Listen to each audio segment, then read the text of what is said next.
జీవితంలో ముందుకెళ్లాల్సిన తరుణంలో తీసుకోవాల్సిన జాగ్రత్తలు, ఇతరుల పట్ల వ్యవహరించాల్సిన తీరు, సమాజంలో మన నడక వంటి అనేక అంశాలలో చాణక్యుడు మనకు అనేక నీతి బోధలు చేశాడు.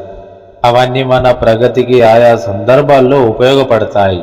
అయితే చాణక్యుడు అవే కాదు, స్త్రీల గురించి కూడా పలు విషయాలు మనకు తెలియజేశాడు.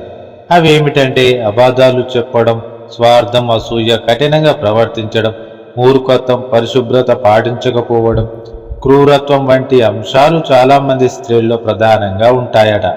వీటి వల్ల చాలామంది స్త్రీలు జీవితంలో ముందు రాకుండా అలాగే ఉండిపోతారట. ఇవి వారికి బద్ధశత్రువులు అవుతాయి. పురుషుల కన్నా స్త్రీలకు ఆకలి 2 రెట్లు, సిగ్గు 4 రెట్లు, ధైర్యం 6 రెట్లు, కోరిక 8 రెట్లు ఎక్కువగా ఉంటుందట. ఏ విషయంలోనైనా స్త్రీ భర్త అనుమతి తీసుకోవాలట.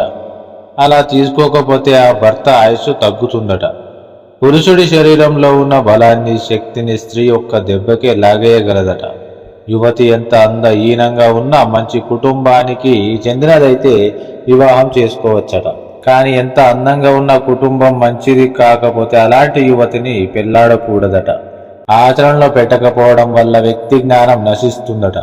పురుషుడు తన నిర్లక్ష్యం కారణంగా అన్నీ కోల్పోతాడట. ఓ కమాండర్ లేని కారణంగా సైనికులు పరాజయం పాలవుతారట. అదేవిధంగా భర్త లేని కారణంగా స్త్రీ నాశనం అవుతుందట. అగ్ని, నీరు, ఆశ ఎక్కువగా గల స్త్రీ మూర్ఖుడు, పాము, బడాబాబులు వీరి నుంచి చాలా దూరంగా ఉండాలట. లేదంటే ప్రమాదం అని చాణక్యుడు చెప్పాడు. మర్యాద ఇచ్చిపుచ్చుకోవడం అనేది రాజకుటుంబీకుల నుంచి, సంభాషణ ఎలా చేయాలనే దాన్ని పండితుల నుంచి, అబద్ధాలు ఎలా చూడాలనే విషయం జూదగాళ్ళ నుంచి నేర్చుకోవాలట.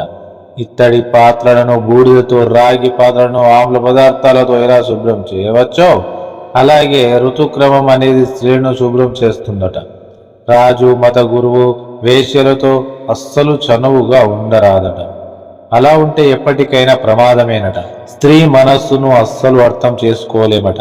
ఎవరైతే పురుషులు తమను ఫలానా స్త్రీ బాగా ప్రేమిస్తుందని అనుకుంటారో వారు ఆ స్త్రీలకు బానిసలు అవుతారట.